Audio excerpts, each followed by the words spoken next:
Capítulo 06. Como os estados se relacionam entre si. Uma vez que a área territorial do planeta se encontra dividida entre diferentes estados, as relações interestatais ocupam uma grande parte do tempo e da energia do estado. A tendência natural de um estado é expandir o seu poder e, externamente, essa expansão dá-se através da conquista de territórios. A não ser que o território não pertença a outro estado ou que seja inabitado, qualquer expansão envolve um conflito inerente de interesses entre dois grupos distintos de governantes estatais. Apenas um dos grupos de governantes pode obter o monopólio da coerção sobre um dado território em um determinado momento. O poder completo sobre uma área territorial pelo Estado X pode apenas ser ganho pela expulsão do Estado Y. A guerra, embora com riscos, será uma tendência perene entre os Estados, com períodos pontuais de paz e de alterações de alianças e coalizões entre Estados. As tentativas, internas, ou domésticas, para limitar o Estado, entre o século XVII e o século XIX, alcançaram a sua forma mais notável no constitucionalismo.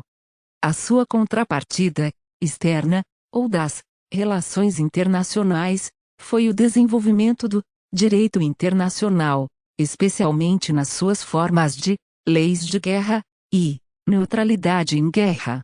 Algumas partes do direito internacional eram, na sua origem, puramente privadas, tendo sido desenvolvidas pela necessidade dos mercadores e comerciantes de proteger a sua propriedade e deliberar contendas.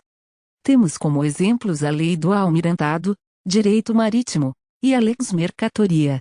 Mas até as regras governamentais surgiram voluntariamente sem nunca terem sido impostas por qualquer superestado.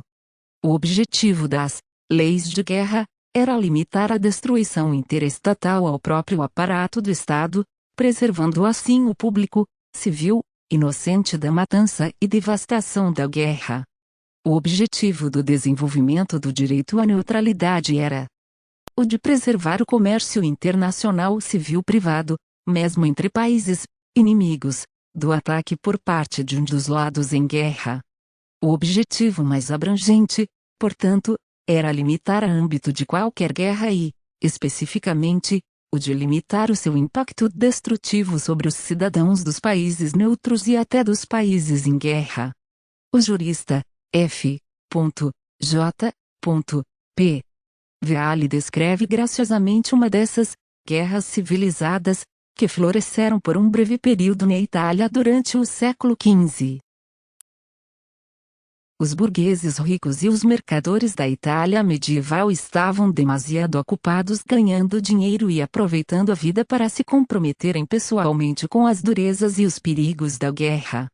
Por isso adotaram a prática de contratar mercenários para lutar suas guerras por eles e, sendo frugais, pessoas de negócio, dispensavam os seus mercenários assim que os seus serviços se tornavam desnecessários. As guerras eram, portanto, lutadas por exércitos contratados para cada empreitada. Pela primeira vez, ser soldado tornou-se uma profissão razoável e relativamente segura. Os generais desse período manobravam uns contra os outros, frequentemente com grande perícia, mas quando um obtinha uma posição de vantagem, o seu oponente batia em retirada ou rendia-se. Era uma regra aceita e reconhecida que uma cidade só podia ser saqueada se oferecesse resistência, a imunidade podendo sempre ser adquirida por meio do pagamento de um resgate. Uma das consequências naturais era que nunca nenhuma cidade oferecia resistência, sendo óbvio que um governo demasiado fraco para defender os seus cidadãos não merecia a sua lealdade. Os civis tinham um pouco a temer dos perigos da guerra, que dizia respeito apenas aos soldados profissionais. A quase absoluta separação entre o indivíduo civil e as guerras do Estado na Europa do século XVIII é realçada por Neff. Nem as comunicações postais eram devidamente cortadas por muito tempo em períodos de guerra. As cartas circulavam sem censura, com uma liberdade que surpreendente para a mentalidade do século XX. Os cidadãos de duas nações em guerra conversavam entre si quando se encontravam e, quando não se encontravam, correspondiam-se, não como inimigos mas como amigos. A noção moderna de que os súditos de um país inimigo são parcialmente responsáveis pelos atos beligerantes dos seus governantes era praticamente inexistente. Nem os governantes em conflito tinham qualquer intenção real de cortar as comunicações com os súditos do inimigo.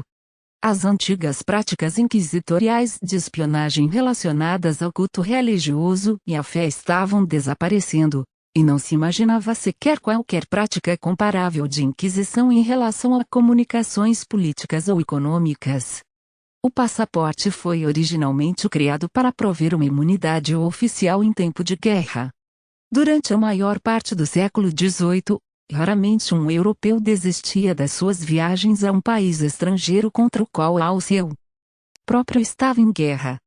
E sendo o comércio crescentemente reconhecido como benéfico para ambas as partes, os períodos de guerra no século XVIII incluíam também uma considerável quantidade de comércio com o inimigo. Não é preciso nem entrar nos detalhes de quantos estados transcenderam as regras da guerra civilizada no século XX na era moderna da guerra total, combinada com a tecnologia de destruição total. A própria ideia de manter a guerra limitada ao aparato estatal parece ainda mais antiquada e obsoleta do que a Constituição original dos Estados Unidos. Quando os estados não estão em guerra, acordos são frequentemente necessários para manter as desavenças ao mínimo. Uma doutrina que curiosamente ganhou uma grande aceitação é a suposta santidade dos tratados. Este conceito é visto como a contrapartida da santidade do contrato. Mas um tratado nada tem em comum com um contrato genuíno. Um contrato transfere, de forma definida, títulos sobre a propriedade privada. Uma vez que um governo não é o proprietário, em nenhum sentido legítimo, da sua área territorial, nenhum acordo que ele possa fazer irá conferir títulos de propriedade. Se, por exemplo, João vender ou doar a sua terra a José, o herdeiro de João não pode legitimamente ir até o herdeiro de José e dizer que a terra é sua. O título de propriedade já foi transferido. O contrato do velho João está automaticamente vinculado ao herdeiro de João, pois o velho João já havia transferido a propriedade. O herdeiro de João pode apenas reivindicar aquilo que ele herdou do velho João, e o velho João pode apenas legar a propriedade que ainda lhe pertence. Mas se, em uma determinada data, o governo da, digamos, Ruritânia é coagido ou até mesmo subornado pelo governo da Moldávia para ceder parte do seu território, é absurdo afirmar que os governos ou os habitantes dos dois países estão para sempre impedidos de exigir a reunificação da Ruritânia por causa da santidade do tratado. Nem as pessoas nem a terra do noroeste da Ruritânia pertencem a qualquer um dos dois governos. Como corolário, um governo definitivamente não pode vincular, baseado-se em propriedades consideradas inalienáveis, um governo seguinte por meio de um tratado. Similarmente, um governo revolucionário que tenha derrubado o rei da Ruritânia não pode ser responsabilizado pelas ações e dívidas do rei, pois um governo não é, como é uma criança, um verdadeiro herdeiro da propriedade do seu predecessor.